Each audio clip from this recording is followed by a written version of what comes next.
भाई जो गुरु वचन पे डट गए, कट गए फंद 84 के। उदाहरण के लिए श्री देवी पुराण सचित्र मोटा टाइप केवल हिंदी गीता प्रेस गोरखपुर से प्रकाशित इसके 5वें स्कंद प्रश्न नंबर 414 पर लिखा है, वेद व्यास जी ने कहा कि सतयुग के ब्राह्मण वेद के पूर्ण विद्वान थे। वे देवी अर्थात श्री दुर्गा जी की पूजा करते थे। प्रत्येक गांव में श्री देवी का मंदिर बनवाने की उनकी प्रबल इच्छा थी। पाठक जन विचार करें, चारों वेदों में तथा इन्हीं वेदों के सारांश श्रीमद् भगवत गीता में कहीं पर भी देवी दुर्गा की पूजा करने का निर्देश नहीं है। तो सतयुग के ब्राह्मण क्या खाक विद्वान थे वेदों के। इसी श्री देवी पुराण के 7वें स्कंद में पेज नंबर 562 563 पर श्री देवी जी ने राजा हिमालय से कहा था कि तू मेरी पूजा भी त्याग दे, क्योंकि राजा हिमालय जो था वो देवी दुर्गा का भगत था और उसने कहा कि माई मेरे पास और तो सब कुछ है, मेरे को मोक्ष चाहिए। तो देवी दुर्गा ने तो यहां तक कहा उसको, राजा हिमालय को, कि भैया तू मेरी भक्ति भी छोड़ दे और केवल एक ओम नाम का जाप कर, उस ब्रह्म की पूजा कर, तू ब्रह्मलोक को प्राप्त हो जाएगा। हैं? और महर्षि वेदव्यास जी लिख रहे हैं कि सतयुग के ब्राह्मण वेदों के पूर्ण जानकार थे, पूर्ण ज्ञाता थे और देवी दुर्गा की पूजा करते थे। बताओ, देवी दुर्गा तो खुद अपनी पूजा के लिए मना कर रही है अपने भगत को, राजा हिमालय को, कि तू मेरी भक्ति भी छोड़ दे, तू केवल एक ओम नाम का जाप कर, ब्रह्म का जाप कर। बताओ, फिर खाक वेदों के विद्वान थे सतयुग के ब्राह्मण। यदि ब्रह्म प्राप्ति करना चाहता है और सब बातों को त्याग कर केवल ओम नाम का जाप कर, यह ब्रह्म का मंत्र है, इससे ब्रह्म को प्राप्त हो जाएगा। वह ब्रह्म लोक रूपी दिव्य आकाश में रहता है। पाठक जन आसानी से समझेंगे कि जब सतयुग के ब्राह्मणों का यह ज्ञान तथा साधना थी तो वर्तमान के ब्राह्मणों को क्या ज्ञान होगा। जब सतयुग के ब्राह्मणों को भी वेदों का ज्ञान नहीं था, वो भी दुर्गा की पूजा किया और करवाया करते थे। तो बताओ, फिर वर्तमान के जो पेट भर ब्राह्मण हैं, ब्राह्मण यानी विद्वान लोग, ये गुरुजन जो लाखों लोगों की भीड़ इकट्ठा करके उनका मार्गदर्शन करते हैं, उनको कहा है ब्राह्मण। ब्राह्मण किसी जाति से मतलब नहीं है। यहां ब्राह्मण सोई जो ब्रह्म पहचाने, जो गुरु पद पे होता है, उसको कहते हैं ब्राह्मण। तो ये कलयुग के ब्राह्मण, अब ये धीरेन्द्र शास्त्री ये ब्राह्मण है अपने आप में, ये अनिरुद्धाचार्य, ये प्रेमानंद जी, ये रितेश्वर महाराज, ये दुनिया भर के साधु संत, दमदम सतगुरु वाले, तुलसीदास जी, ये निरंकारी पंथ वाले, ये सारे के सारे एक प्रकार से ब्राह्मण है ये, क्योंकि आध्यात्मिक क्षेत्र में ये बहुत सारे लोगों की भीड़ इकट्ठी करके गुरु पद पे बैठे हैं।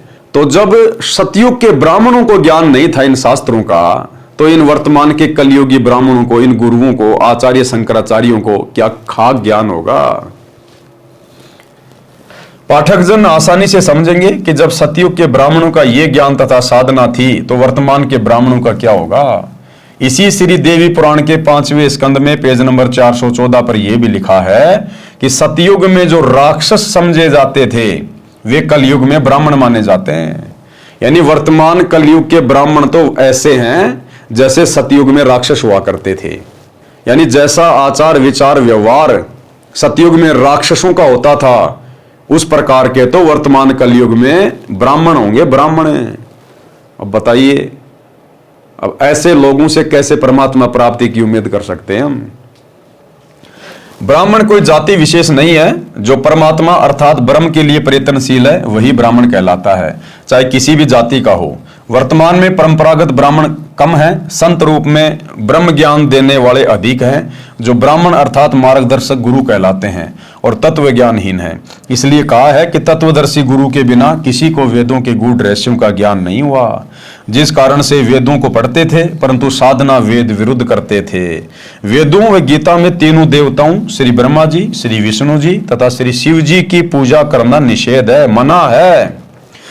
सारा हिंदू समाज ज्ञानहीन संतों द्वारा इन्हीं तीनों देवताओं पर केंद्रित कर रखा है। श्री देवी दुर्गा तथा श्री विष्णु जी, श्री शिव जी की भक्ति कर तथा करा रहे हैं। पहले से ही ये लोकवेद दंत कथा का ज्ञान चला आ रहा है जो दिखाता हूं, परंतु पहले के अज्ञान को सत्य मानकर, सत्य को आंखों देखकर भी विश्वास नहीं कर रहे, विरोध करते हैं, जेल में भिजवा देते हैं। सूक्ष्म वेद में कहा है कि गरीब वेद पढ़े पर भेद न जाने, ये बातें पुराण 18, और पत्थर की पूजा करें भूल गए सृजनहारा। ये हाल है काल पुजारियों का, वर्तमान के आचार्य शंकराचार्यों का। ये वेदों को भी पढ़ते हैं, शास्त्रों को भी ये पढ़ते हैं, पर शास्त्रों के भेद को नहीं जानते।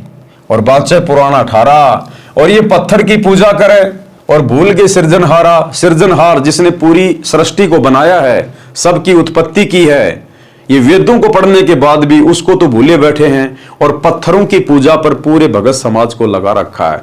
जबकि चारों वेदों में और गीता जी में कहीं भी पत्थर पूजने का, मूर्ति पूजने का कोई विधान नहीं है।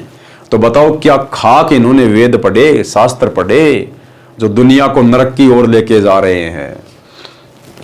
भावार्थ है कि वेद तथा 18 पुराणों को पढ़ते हैं और मूर्ति की पूजा करते हैं। वेदोक्त सर्व के सर्जनहार परम अक्षर ब्रह्म को भूल गए। अन्य प्रभुओं की पूजा करके उस परम शक्ति तथा सनातन परम धाम अर्थात परमेश्वर के उस परम पद से वंचित रह जाते हैं, जो गीता अध्याय 18 श्लोक 62 तथा अध्याय 15 श्लोक 4 में कहा है। सूक्ष्म वेद में लिखा है कि गुरुआ गांव बिगाड़े संतो गुरुआ गांव बिगाड़े, यानी नकली संत गांव गांव में बैठ गए। गांव गांव में इन्होंने सभी को शास्त्र विरुद्ध साधना पर लगाकर गांव के गांव बिगाड़ दिए।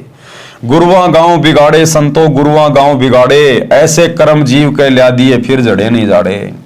और ऐसी ऐसी घटिया साधना पे सबको आरूढ़ कर दिया। चौराहे पे ठेकरी दर दे, पीपल के धागा बांध दे, हैं फलाने उस पर्वत की चक्री लगा के आ जा, गोवर्धन की फेरी लगा के आ जा, हैं वहां पे 4 पतासे रख दे, माता जी के पुए उतार दे। इन्होंने ऐसी घटिया साधनाओं पर पूरे समाज को लगा दिया, गांव के गांव बिगाड़ दिए इन्होंने।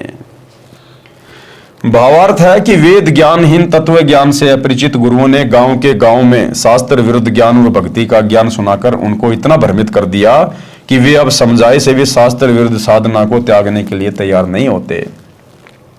गीता अध्याय 16 श्लोक 23 में लिखा है कि शास्त्र विधि त्याग कर मनमाना आचरण करने से न तो सिद्धि प्राप्त होती है, न सुख प्राप्त होता है, और न ही गति होती है, अर्थात व्यर्थ साधना है।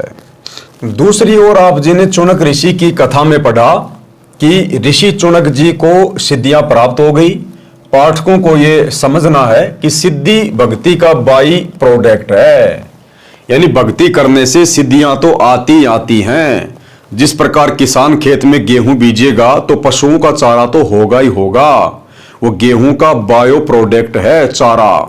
इसी प्रकार जो व्यक्ति भक्ति करेगा, चाहे किसी की भी करे, उसमें सिद्धियां तो आएंगे ही आएंगी। जैसे जौ का भी भूस तूड़ा होता है जिसमें तुस बहुत होते हैं, पशु खाता है तो मुख में जख्म कर देते हैं, यह सिद्धि प्राप्त होती है।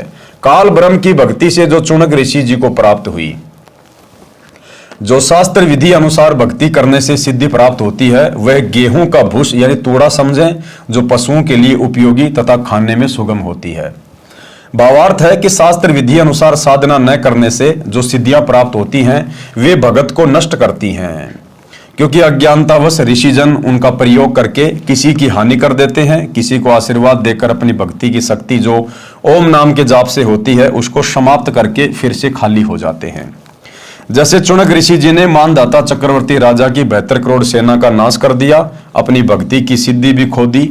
सूक्ष्म वेद में कहा है कि गरीब 72 अक्षोणी 6 करी, चुनक ऋषिश्वर एक, दे धारे जोरा यानी मौत फिरे, सभी काल के भेक।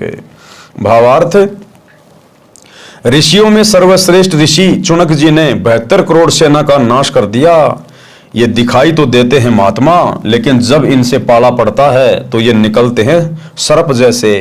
जरा सी बात पर शराप दे देना, किसी से बेमतलब पंगा लेना इनके लिए गुरु वचन पे डट के कट गए फंद 84 के, कट गए फंद 84 के, कट गए फंद 84 के।